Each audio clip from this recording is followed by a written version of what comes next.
Stop being so insecure. He's just a backup in case we don't work out. She said about the guy she'd been sending nudes. I said, makes sense. Changed the locks and packed her things while she was at work the next day. She came home to boxes and started banging on the door. I opened it and said, good thing you have a backup. Call him and close the door. She called him crying right there. He hung up on her. Hey viewers, before we move on to the video, please make sure to subscribe to the channel and hit the like button if you want to see more stories like this. Thanks. I'm a 28-year-old guy at the time. 30. Now, working as a project manager for a mid-sized tech firm. Nothing glamorous, but it's stable, pays the bills, and lets me save for the future. I met Emily, 27F, then about 3 years earlier, through a mutual friend at a barbecue. She was outgoing, funny, and had this energy that pulled me in. I was coming off a rough breakup from college, so I took things slow, but she pursued me hard. Texts all day. Surprise. Dat, the works. We clicked, or at least I thought we did. From the start, I was all in. Emily was going through a tough spot. She just lost her job as a graphic designer due to company layoffs, and her freelance gigs weren't steady. I stepped up without hesitation. I covered her share of the rent when we moved in together. After a year, our cozy 2-bedroom apartment in the city outskirts, I helped her update her portfolio. Even stayed up late proofreading her pitches to clients. When she got stressed, I'd cook her favorite meals or plan low-key weekends to recharge. I wasn't perfect, but I was loyal. No games. No wandering eyes. I pictured a future marriage, maybe kids down the line. She said the same, or at least acted like it. But looking back, there were red flags I brushed off as my own insecurity. Like, she always accused me of... She spent hours on her phone giggling at messages. But if I asked who it was, she'd snap. Just a friend from work. Why are you always so paranoid? Or she'd post vague stories on social media about needing excitement and tag them with emojis that felt off. I chalked it up to her creative side. Artists need inspiration, right? I didn't snoop. I trusted her. Big mistake. Things escalated about 6 months before the end. Emily landed a new job at a design agency, which was great at first. She started going out more with co-workers, coming home late, smelling like bars. Our sex life tanked. She'd claim exhaustion or headaches. When I tried to talk, she'd turn it around. You're smothering me. I need space to grow. I'd back off, apologize even, and try harder. Flowers. Date nights. Flashback to one night. I'd worked overtime to afford a surprise weekend getaway for her birthday. She opened the tickets, smiled briefly, then said, that's sweet, but I have plans with the team that weekend. Ring check. I swallowed the hurt, nodded, and rescheduled my own plans. That's who I was. Committed, even when it felt one-sided. The cracks really showed when I started noticing her phone blowing up from a guy named Jake. I'd see his name pop up when she left it charging. Who's Jake? I asked casually. Once over dinner, she rolled her eyes. A friend from the agency. He's helping with a project. God, stop being so jealous. I let it go. But the doubt nodded at me. I wasn't the type to demand passwords or check her stuff. That felt controlling. Instead, I focused on us. Suggesting couples therapy or more quality time, she laughed it off. We're fine. You're overthinking. Then came the night. Everything shattered. It was a Friday. I'd gotten home early from work, planning to surprise her with takeout from her favorite Thai place. She was in the shower, her phone on the counter buzzing nonstop. I wasn't trying to pry, but a notification flashed. A photo preview from Jake. Curiosity got me. I unlocked it. We had each other's codes for emergencies. What I found hit like a gut punch. Dozens of messages. Flirty at first, then explicit. Nudes she'd sent him. Recent ones from our bathroom. Texts like, can't wait to see you again. And his replies, you're so much hotter than my ex. But the worst, her explaining me away. Don't worry about my boyfriend. He's just stable. You're the fun one. I felt sick. My hands shook as I scrolled, piecing it together. This has been going on for months. I put the phone down, sat on the couch, and waited. When she came out, towel wrapped and humming, she saw my face and froze. I didn't yell or throw things. My voice was steady, even if my chest felt like it was caving in. Emily, we need to talk. She sighed dramatically, like I was interrupting her evening. What now? If this is about work, again, it's about Jake, I said, keeping my tone flat. I saw the messages, the nudes, everything. Her eyes widened for a split second. Then she recovered with a scoff. She crossed her arms, leaning against the door frame. You went through my phone. That's a violation of trust. You know, I stared at her. You're sending nudes to another guy, and you're mad at me for seeing a notification. She rolled her eyes, walking over to grab her phone. It's not what you think. Jake's just a friend. We flirt sometimes. It's harmless. Everyone does it. Harmless. I écoute, my mind reeling. You called him your backup, said I'm just stable. That's not flirting. That's cheating. She laughed. A sharp, dismissive sound that cut deep. Oh. Come on. Stop being so insecure. He's just a backup in case we don't work out. You know, like insurance, relationships aren't guaranteed, right? I mean, you've been so boring lately. Always working. Never spontaneous. Jake gets my creative side. He makes me feel alive. I felt the words like slaps. But I didn't react. Inside, confusion swirled. How would I miss this? Was I really that blind? But outwardly, I stayed calm. So you're keeping options open while I pay the bills and support you. She shrugged, scrolling through her phone like we were discussing the weather. Look, it's not cheating if nothing physical happened. We just talk. And yeah, maybe I've thought about it if things with you keep dragging. But you're twisting this. Everyone has backups these days. It's practical. If you weren't so clingy, maybe I wouldn't need one. Her logic twisted like a knife. Practical. I thought of all the nights I'd held her through panic attacks about her career. The money I'd lent for her art supplies. Clingy, I've been here for you. Emily, through everything. She smirked, tucking her hair behind her ear. And I appreciate that. But let's be real. You're safe. Not exciting.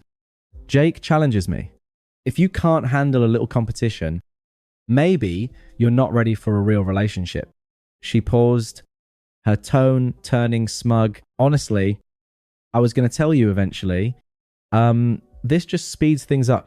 Maybe we should take a break so I can figure things out. A break, right? Her way of keeping me on the hook while she explored. I nodded slowly. Processing. Makes sense. She blinked, caught off guard. Wait. That's it. No fighting for me, no begging. I stood up, grabbing the takeout bag. I'd forgotten on the table. No. If that's how you see me, a backup to your backup, then yeah. Makes sense? She narrowed her eyes, a hint of uncertainty creeping in. Fine. Whatever. I'll crash at a friend's tonight. We can talk tomorrow when you've cooled off. She grabbed some clothes and stormed out, slamming the door. I sat there for a minute. The silence, deafening. Then I got to work. I called a locksmith, emergency service, paid extra for same day. While they changed the locks, I packed her things, clothes and suitcases, art supplies and boxes. Everything neatly labeled, no damage, not pettiness, just efficient detachment. By morning, it was done. I texted her, your stuff is outside. Keys won't work. Good luck. She didn't reply right away, probably assuming I'd cave. But when she showed up that evening after work, banging on the door like a maniac, reality hit. Let me in. This is my apartment. She shouted through the door. Her voice muffled, but furious. I opened it just a crack. The chain still on. Her face was red, hair disheveled from the day. Boxes sat neatly on the welcome mat. What the hell? You can't just lock me out. I kept my voice even. You wanted a break. Options. This seemed practical. She pounded the door again. This is crazy. We need to talk. I didn't mean it like that. Jake's nothing serious. Come on. Open up. Good thing you have a backup. I said calmly. Call him. Her eyes flashed with anger. Then desperation. You're being ridiculous. Fine. If that's how you want it. She pulled out her phone, dialing right there in the hallway. I heard it ring. Then Jake's voice on speaker. Gruff. Annoyed. Emily. What? Now, she sniffled. Tears. Starting. Jake. He kicked me out. Can I come over? I need a place. He cut her off. Whoa. Slow down. Kick you out. That's your drama. I'm not getting involved. Besides, my girlfriend's here. Don't call again. Click. He hung up. She stared at the phone, then at me. Her face crumbling. Please let me in. I shook my head. You made your choices. Then I closed the door, locked it, and walked away. As the banging resumed that night, after the door closed on Emily's pleas, and the hallway fell quiet, I didn't celebrate or rage. I just sat there. The apartment felt echoey without her stuff cluttering the place. Her sketchbook's gone from the coffee table. Her clothes no longer spilling out of the closet. I'd always been the one to tidy up after her creative bursts, but now it was just empty space. I poured myself a glass of water, sank onto the couch, and let the weight of it all settle in. Confusion hit first. How had I ended up here? Flashback to our first anniversary. I'd saved for months to take her to that cabin upstate where we hiked and talked about dreams. She wanted to start her own design studio. I promised to help with the business side. I did set up her website, even loaned her startup cash from my savings. In return, she'd been lining up Jake as insurance. It felt so unfair. Like, I've been playing a game where the rules were rigged against me. Was I really boring? Stable. Sure. I'd grown up watching my parents scrape by. So, yeah. I valued security, but exciting. I'd surprised her with concert tickets, spontaneous road trips. Apparently, that wasn't enough. Next to whatever Jake offered, the next few days blurred into a haze. I called in sick to work. Something I never did. Mornings, I'd wake up staring at the ceiling, replaying her words. Everyone has backups. Did they? My friends didn't. My buddy Mark had been with his wife for a decade. No options in sight. I questioned everything. Was I too trusting, too accommodating? The silence amplified it all. No text from her at first, which stung in its own way, like I was that easy to discard. I blocked her number temporarily, not out of spite, but to breathe. Unfollowed her on social media. Didn't need to see her posts about new beginnings or whatever spin she'd put on it. But the unfairness gnawed deepest. I'd sacrifice for us. Turned down a promotion that required travel because she hated being alone. Worked extra hours to cover her freelance dry spells, and for what to be called clingy. While she sent nudes to some agency sleeves, I allowed myself the vulnerability there alone. No one to perform for. Tears came once. Brief and hot, but I wiped them away. This wasn't about wallowing, it was processing. I started small steps, hit the gym for the first time in months, cleared out the fridge of her weird health foods, reconnected with old friends I'd neglected. Mark came over with beers one night. Dude, you dodged a bullet, he said. I nodded, but inside it still felt like a gut shot. Weeks turned into a month. The confusion faded into clarity. I wasn't the problem. Her manipulation was gaslighting me about insecurity while building an exit strategy. It was on her. I threw myself into work, landing a side project that boosted my confidence, started dating casually. Nothing serious, just reminders that options existed for me too.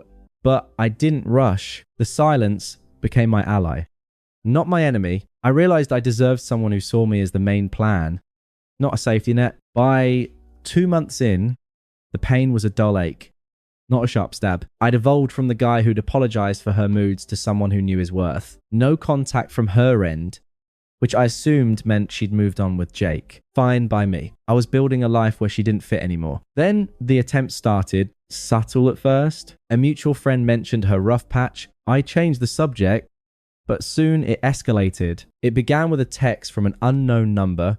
Hers, probably a burner or borrowed phone since I blocked the original. Oh, hey, it's Emily. Can we talk? I miss our talks. I read it, felt nothing but mild annoyance, and deleted it. No response. That opened the floodgates. A week later, My phone rang from her best friend, Sarah, someone I'd always found pushy, the type to dominate conversations with her own drama. I answered, thinking it might be about shared stuff. I'd forgotten. Listen. Sarah started without hello, her voice dripping with fake concern. Emily's a mess. You need to talk to her. What you did was harsh. Locking her out like that. She's crashing on my couch, crying every night. I kept my tone neutral. She made her choices. Sarah, this isn't my problem. She huffed. Come on, be a man about it. Everyone makes mistakes. She didn't even sleep with Jake. It was just talk. You're overreacting. Mistakes. Goed. She called him her backup while sending nudes. That's not a mistake. That's a plan. Sarah paused, then turned nasty. Wow. Bitter much. She said you'd be like this. Petty and unforgiving. Fine. Rot alone then. Click. I shook my head. Unfazed. Her toxicity matched Emily's circle perfectly. Next came Emily's mom. I'd met her a few times. Always critical. Blaming me for Emily's stress. She left a voicemail. This is ridiculous. My daughter's heartbroken. And you're playing games. Call her back. Family sticks together. Even if you're not blood. I deleted it. Unpleasant. Didn't cover it. Demanding, entitled, like I owed them reconciliation. Emily ramped up. Voicemails poured in. First apologetic. I screwed up. Jake was nothing. I was scared of commitment. Please. Let's meet. I still love you. Then pleading, I have nowhere stable. Work shaky. The agency's cutting hours. Remember how you helped me before? I need that. Now, desperation crept in. Her voice cracking. She showed up at my building one evening, buzzing the intercom relentlessly. I answered from upstairs. Emily, go home. I don't have one. She shouted, audible, even through the speaker, let me up. We can fix this. I was stupid. Jake ghosted me after that call. Turns out he had a girlfriend the whole time. Used me for fun. Karma's first real bite. I'd heard whispers from mutuals. Jake was known around the agency as a player. Bouncing between women, apparently, after hanging up on her, he spread rumors. Called her clingy and desperate. Even hinted at the nudes to colleagues. Her reputation tanked. Clients pulled back and she got demoted. Friends distanced themselves. Turns out some knew about the cheating and sided against her. She was isolated, scraping by on Sarah's couch. Her exciting life unraveling, but I felt no sympathy. Sounds rough. I said flatly, but you had your back up. She banged on the door below. Don't throw that in my face. I was wrong. Okay, begging now. Happy, take me back. We were good together. No. I replied, we're done. The attempts turned angry after that. Texts flooded. You're heartless. How can you ignore me? I gave you 3 years.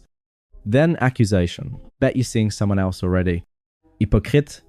Her true colors shown. Manipulative. Lashing out when sweetness failed. She enlisted her brother next, a guy I'd barely spoken to, who emailed, man up and forgive her. She's family. You're making this harder than it needs to be. Wohl. Presumptuous. Like I was the villain. Binau. The broader karma had hit. Mutual friends filled me in. Jake's girlfriend found out. Confronted Emily publicly at a work event. Screaming match that got her blacklisted from industry mixers. She lost her job entirely. Resorting to odd gigs. Broke. Alone. Irrelevant in the circles she'd chased. It was ironic. Her practical plan left her with nothing. I stayed detached through it all. No responses after that intercom chat. Her hypocrisy was clear. Accusing me of insecurity while begging desperately. The power had flipped. She was the one unraveling. A few months after the angry texts tapered off, she'd gone radio silent.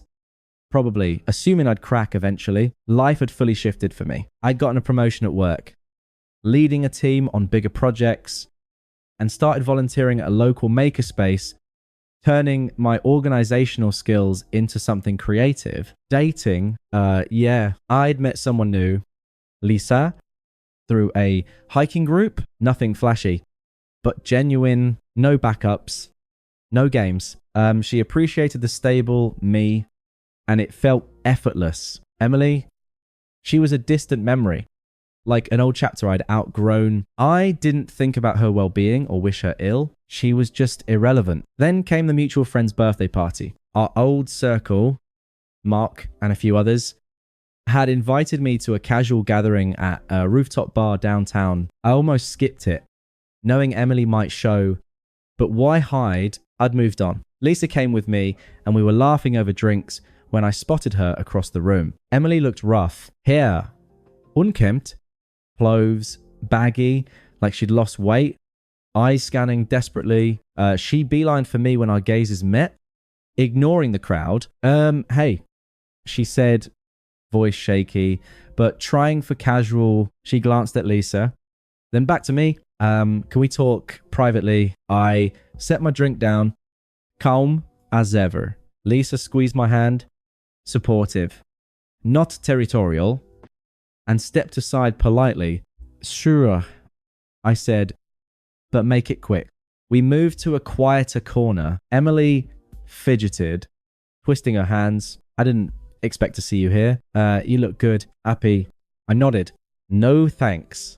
No elaboration. Look, I've been thinking. She rushed on, words tumbling. I messed up bad. Jake was a disaster. He cheated on his girlfriend with me. Then ditched me when she found out work fired me over the drama. No one's hiring me now. I'm staying with my mom, scraping by on temp jobs. It's hell, but we had something real. I see that now. Please, give me another chance. I'll change. No more stupidity. I need you. Her eyes welled up. Desperation. Peaking. It was a far cry from the smug girl who'd laughed off my pain. I mit hergaze evenly. Feeling nothing but detachment. You said I was insecure for worrying about Jake. Called him your backup because I was too boring. Too safe. Practical. Right? She winced. I was wrong. Immature. But we've grown. No. I cut in firma button emotional. You've got it backward. I grew this life, the promotion, the friends, the peace. It's mine now. Without the manipulation or the games. You're the one chasing back up still. But I'm not one anymore. Her face twisted.